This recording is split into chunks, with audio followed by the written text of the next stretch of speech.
there's a few loose ends that we should probably tie up in the previous area.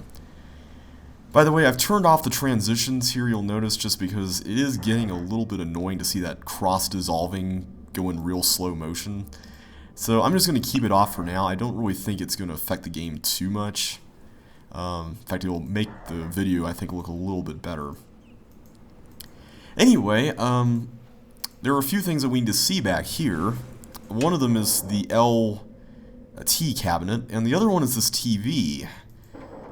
Now, remember that we went to the power room earlier and we powered up something, and the wires that led out from there came through this wall, split into these two things. One of them went to the TV, and the other one went over to the door. So let's see if this works now.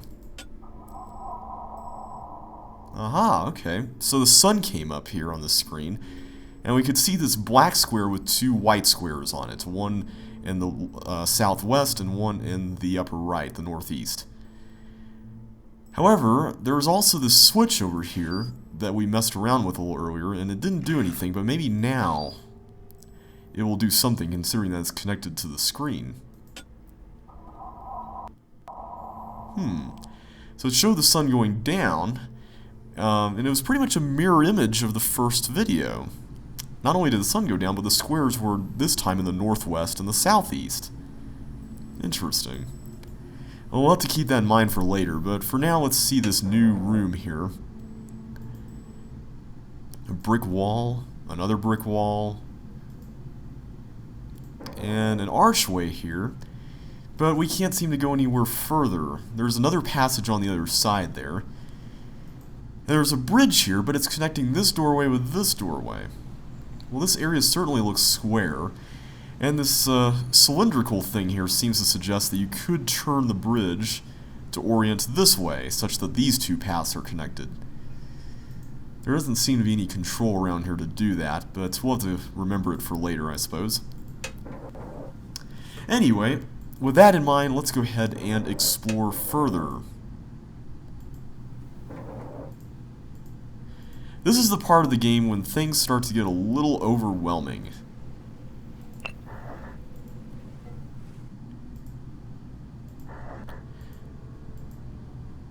And you'll see what I mean here in just a minute.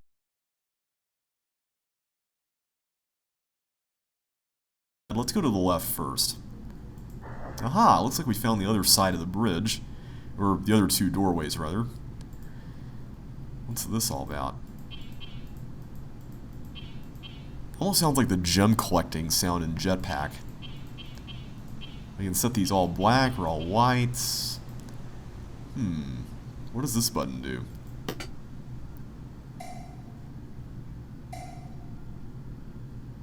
Shows us some lights. Excuse me.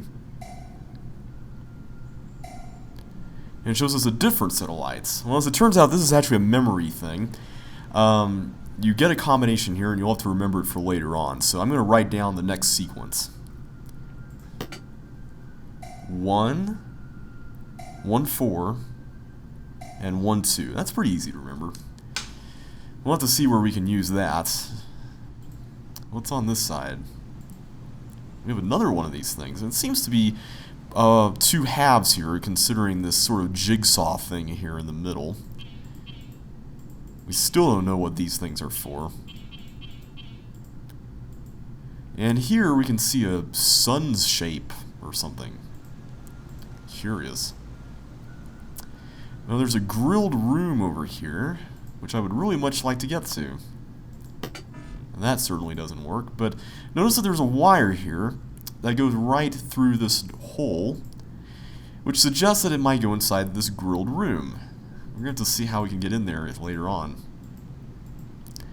Now there's one other button here that you may have missed, and it's hidden right here. It's kind of reddish, and it took me forever to discover this. But you press it and it turns the bridge, which is pretty cool. I'm not going to really worry about exploring that other area for now. We'll just keep it as it is. What I do want to do is move on over here. We have another contraption here on the left. And we have J's going down this strip of squares.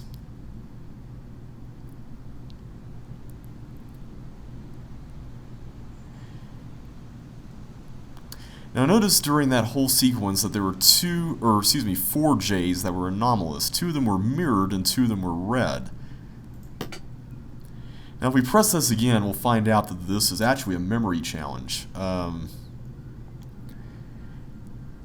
You'll get a different combination every time, and you'll have to remember which J's are the ones that are abnormal. Like such. So let's see.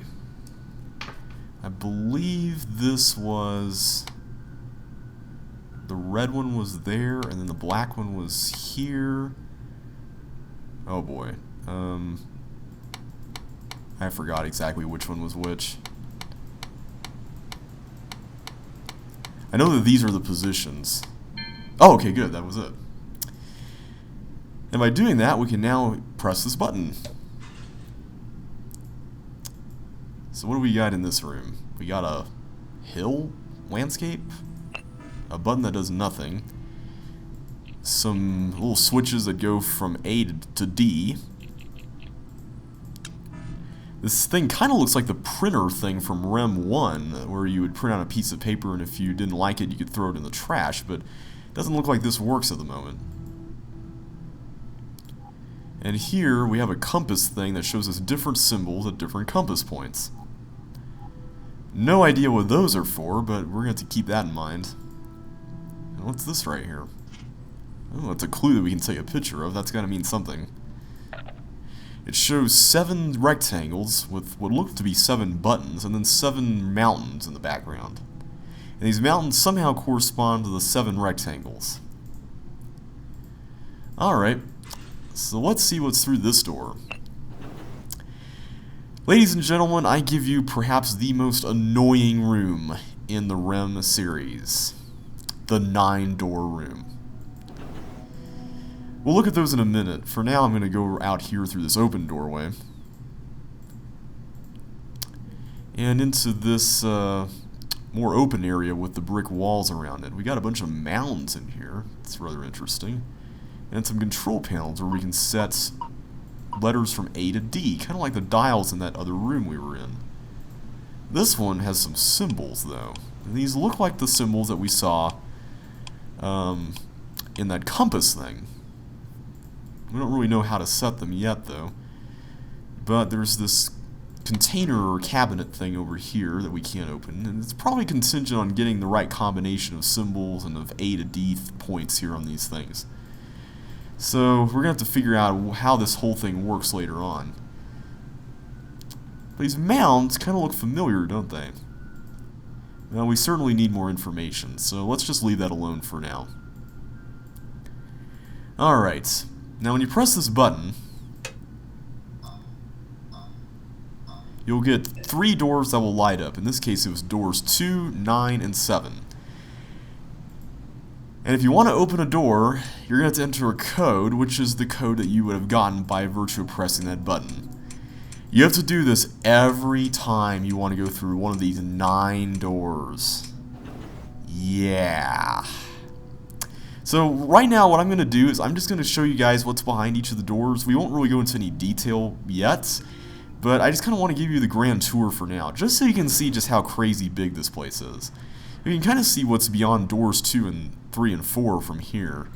It doesn't seem like much. From here, though, we can see, well, something that involves circles, and a red button that rotates this arrowy thing around. What that means, we don't know. We'll have to figure that out at some point. The area that's through here is a pretty extensive one, and we're going to check that out later on, so let's not worry about that yet. For now, let's just continue going around the other doors.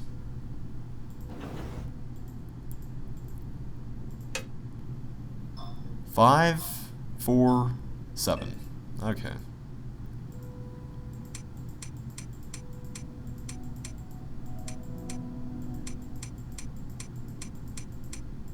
There we go. And here we get the something that kind of looks like that mold in the fireplace back in the thatch roof place. We can see here that there's a wire that goes around this way and into that other machine there.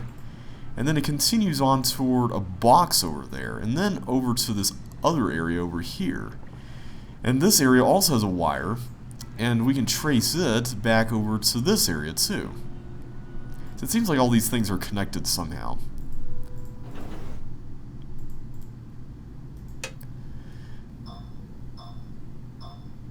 Oh, I didn't get to see the first light there. Let's try that again.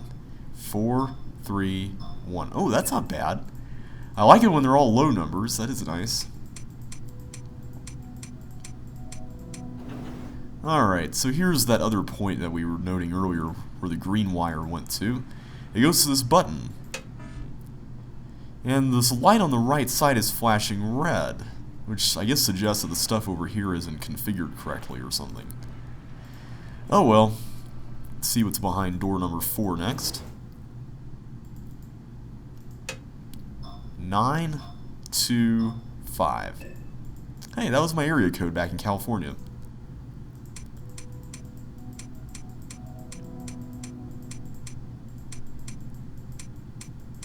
Okay. Here's that box that we were seeing. It kind of looks like the one over in that square area with all the mounds. So maybe these are the boxes that will hold the golden fragments or something. Alright, door number 5 is the one directly across from us. 273.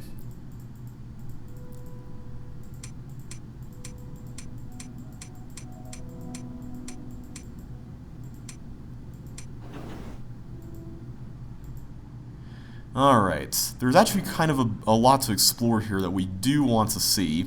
So I'm going to take a break from the 9 doors room to look around here. We can see a clock that's running counterclockwise, which is kind of a little funny. A door we can unlock, but apparently not open. And a button that also doesn't work. Some gears that say GOAT. And curiously enough, they have those symbols that we've been seeing around here. And a hatch that we can't open. That's a bummer. Well, we'll come back to that later on. Over here, though, we have a gondola or something, some kind of transportation device. We can also see a fenced-in area with a bunch of things to look at, but we can't get in there at the moment. Oh well, maybe later on.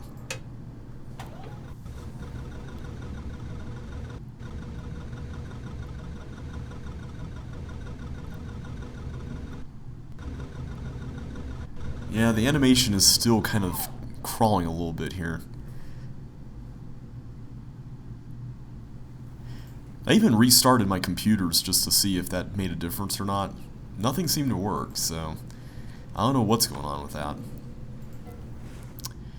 So what do we have here? We have a pathway that goes over there, one that goes over here, and a button. So by opening this door, we've closed off this, which is interesting. And here we can see what appears to be the other side of that wooden box that we walked up to earlier, because we can see that pentagonal door over there, which, based on our explorations, would seem to be the same door that led out of the power room that we couldn't get through. Let's go over there and see that. Oh, well, here's why. We still can't open it, though. Maybe it's only openable from the other side. And what's over here? Oh, this is the area we came through earlier from the Welcome Center. Yeah, see, there's the door that leads back to the 6th door room. So that leaves only one area that we haven't explored yet, which is this way.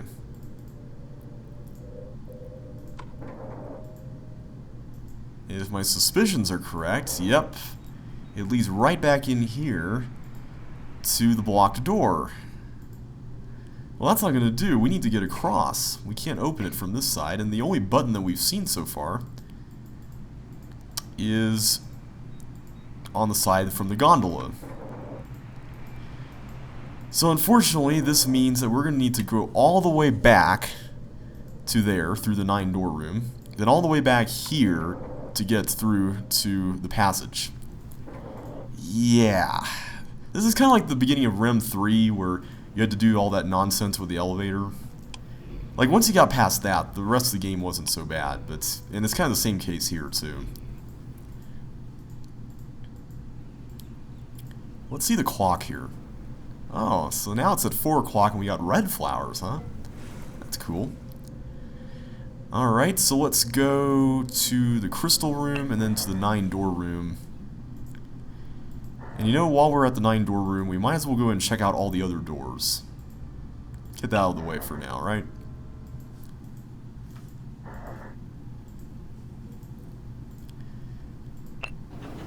You know, every time I see one of those trees passing by there, I think of the trees with the leaves in RHEM 3. It always makes me want to go up and touch one of them and see if I can grab something. 3, 7, 8. Okay, let's go for door number 8 this time. We'll work our way back to 5.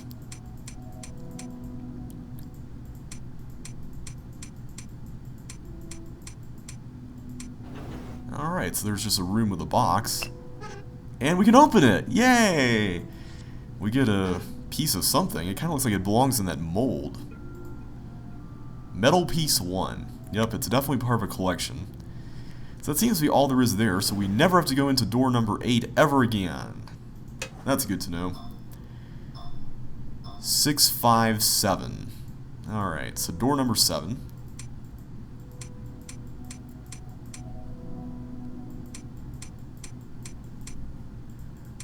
I'm going to try to minimize trips through this room in the future, but I just kind of want to give you guys the tour here and show you all around. And what do we have here? We have dials with Roman numerals. We can't do anything with them, though. And something with a horn and some levers and a little peg that seems to want something. Oh well. We'll check that out later on, once we have the right part for that device. 1, 7, 6. Alright, so this is... It seems to end on the door that we want to go to. Because notice that the last combination ended in 7. I think the door number 8 combination that we had ended in 8. Even though the game would have no way of knowing where we were going to go next. Alright, so we have a room with a bunch of paintings of houses. This is kind of reminding me of RHEM 2. And this house has 5 chimneys, kind of like that diagram we saw in Kayla's bedroom. The other houses have chimneys that are in a different position, which is interesting. They're all different colors. Then we have this machine here that's giving us the sorry noise all the time. And a grid that we can't interact with, so that's no use. We can't seem to interact with these paintings in any way. This certainly does not seem to do anything at all. So we'll leave this room alone. Well, that's all we can do here for now, so let's go back to door number 5 and back to the gondola. 1... Okay, so 182. It did not end in 5. The pattern has been broken.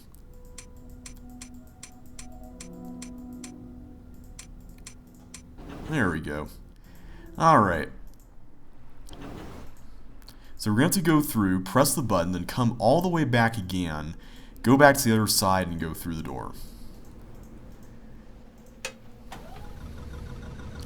If there's one thing I'm not a big fan of in this game, it's the backtracking, especially if you're going through it blind.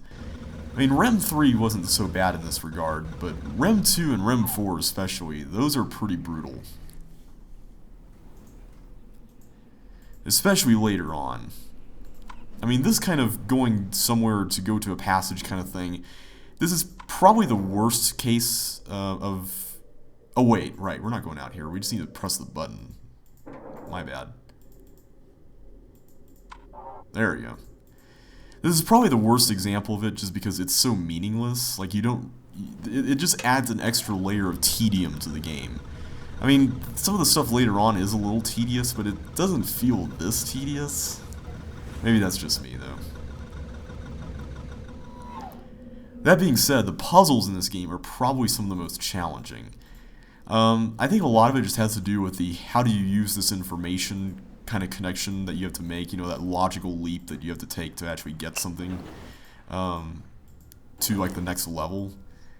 It's just one of those things that's the other games weren't quite so crazy with, but this one is.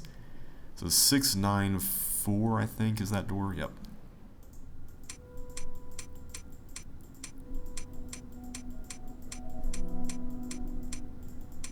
And there you go.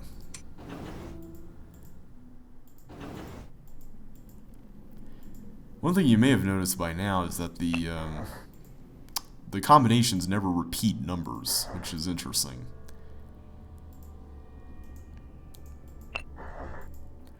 Alright, so now let's go ahead and head this way. Wait, that's Kalos' room. My bad. This way.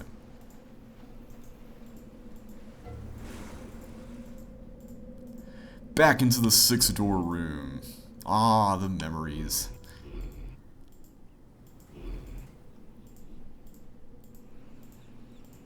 And to the zigzaggy path that takes us here. Alright. So now, we can go through here, right? There we go. Open that door. And the path is open! Alright. So here is where we have to remember the combination from earlier. 1, 1, 4, and 1, 2. And yes, the number of squares varies with each potential combination. There's no set number. Alright, we got a nice ding sound. So that probably means that that doorway to which all this stuff was connected to on this side is now open. So let's make the long trek back. Well, actually, it's not that long because we're not going all the way to the 9-door room.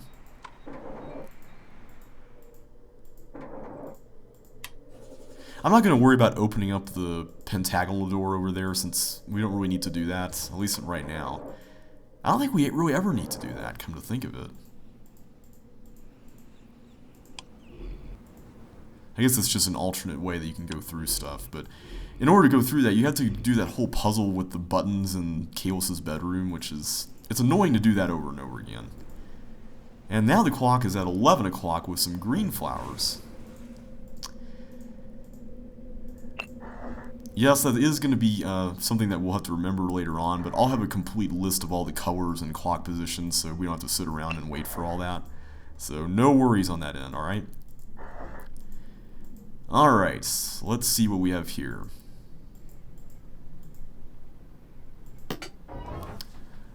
We got a little village here. So what's through here? We got this tower thing here on the left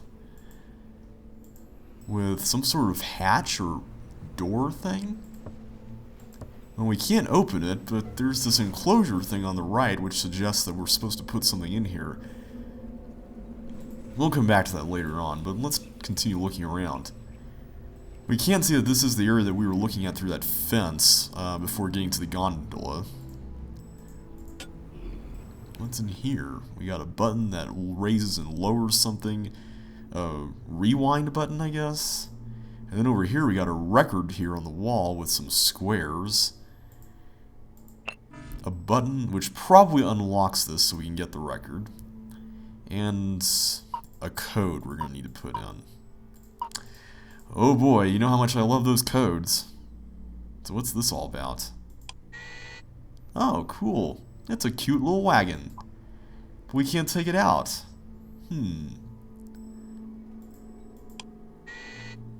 So what happens if we were to... we can't press the red ones. Or the green one. We can press the violet one. Let's see here.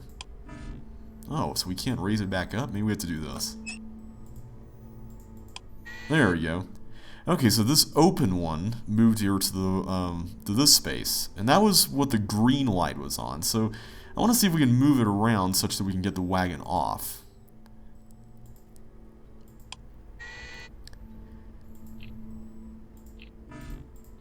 So we can push the violet buttons, but it doesn't seem like we can get the green light over there. So let's get it over here to this spot. There we go. Do that again.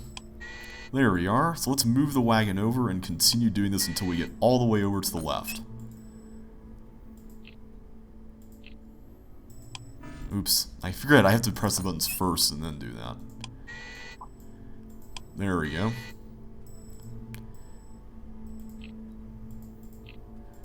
So this is pretty simple.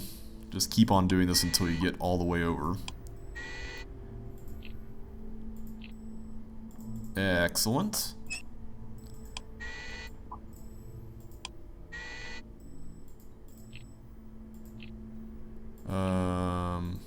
There. That should do it. Perfect. And it lands with a thud. And one of the wheels came off. Well, that wheel could certainly come in handy for that door over here. Let's see if it fits. It does. Ooh, listen to that noise. So what do we have up in this tower area? We got bells. That's a really high one. A slightly lower one. A middle C. And the really low E. So we got low E, C, A, and then high E. We can also see 4 cables that come from this building, which we haven't been to yet, by the way, into the tower. And they seem to go through here. We can push these buttons here. But that doesn't seem to do anything at all. Wait a second. There's a V shape here, which also is on the hatch. Aha! This seems to be our solution. We got 2, 3 for the first column, 4 for the second one, 1 for the third one, and 2, 4 for the fourth one.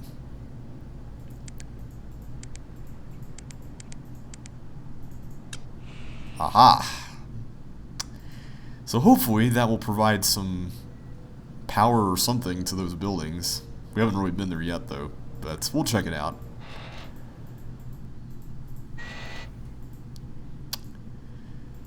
Let's look around some more. We haven't been out here yet. There is a container here that we can't get into. It looks like a big one compared to some of the ones we saw in the 9-door area. And then through here, we have some panels with a bell sound. So it looks like this is where those 4 wires come through, and each of them then splits off into one of the panels.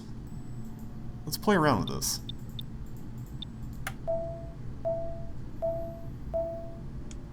Okay, so we can set each tone to play along this sequence. However, if we set one in one panel, we can't do it on another one. So I can't set 1 or 3, but I can set 2 and 4. Of course, the other 2 have the other sounds in them, the middle ones. So the problem, though, with this is that we don't know exactly what the combination is. We haven't really heard a tune that we need to play. Oh, wow. That's a really amplified sorry noise.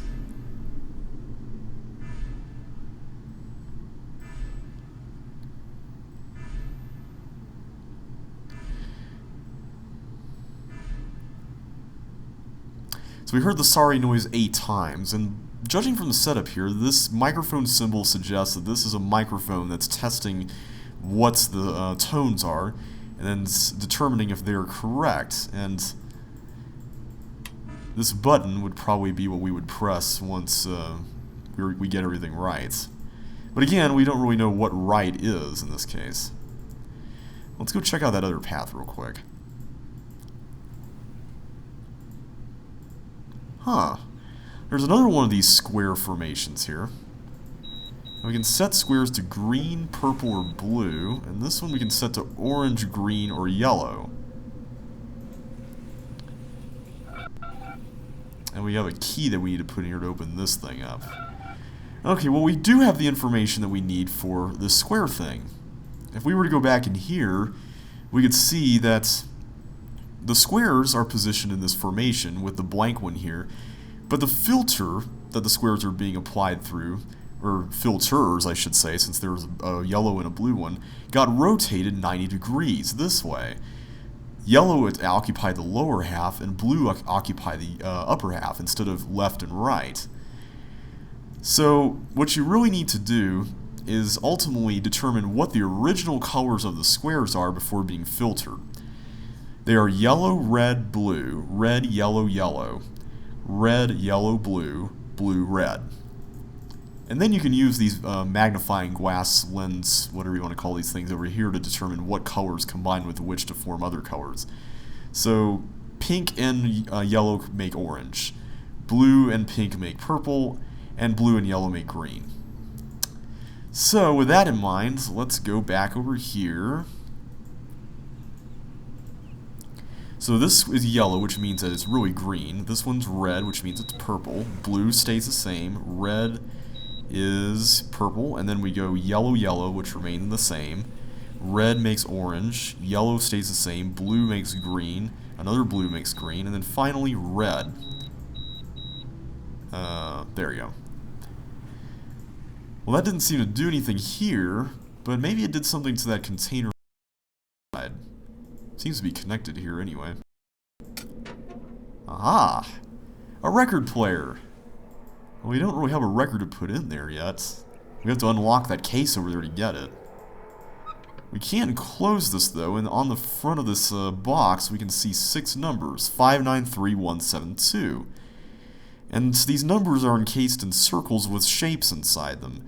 We have upward facing triangles, diamonds, and downward facing triangles. Interesting.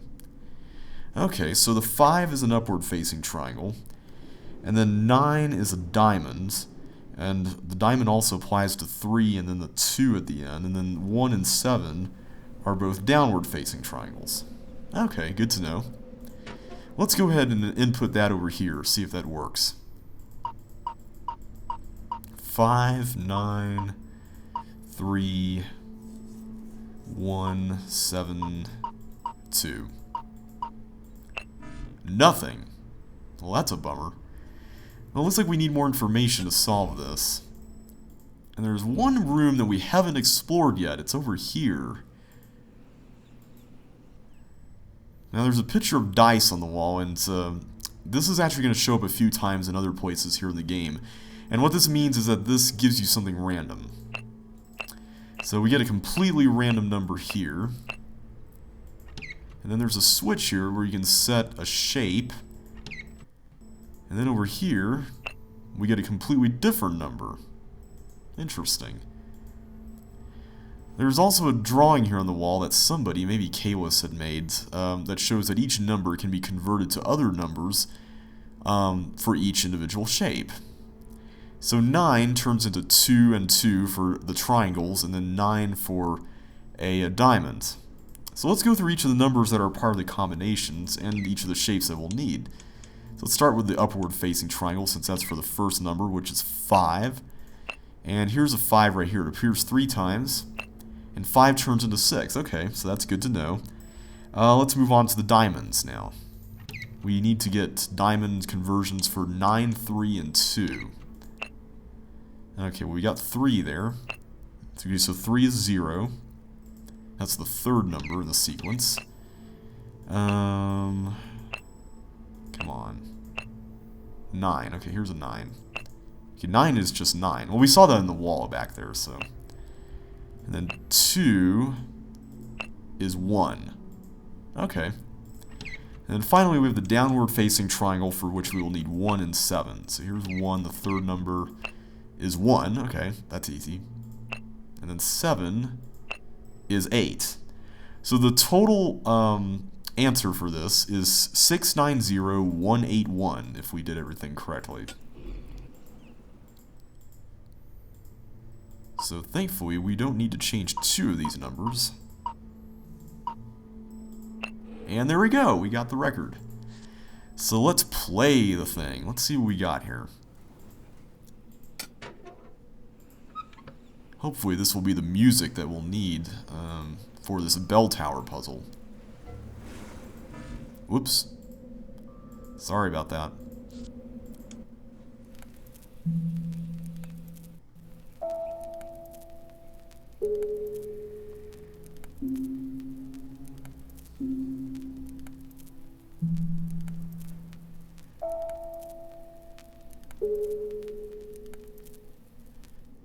Alright, we got 8 tones, and you'll notice that each tone got, each of the 4 unique tones got played twice.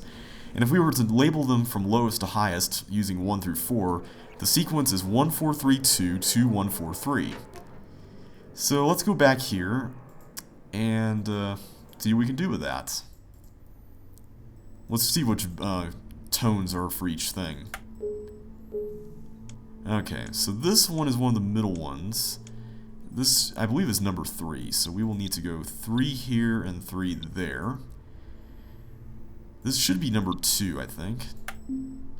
Yep, okay, so the 2s will need to be in the exact middle of the sequence. Which leaves the really high one and the really low one. This is the high one. So these will need to be at the penultimate position here, and the second position there. Which leaves this to be the lower one, which would need to be the first one and the 6th one. Well, so far so good. We're getting green marks there, so that's a good indication. I like how you can see the bells just moving ever so slightly there in the background. Alright, and we got a green light here, so let's press the button. A key! Alright, so we know where we need a key, right back here.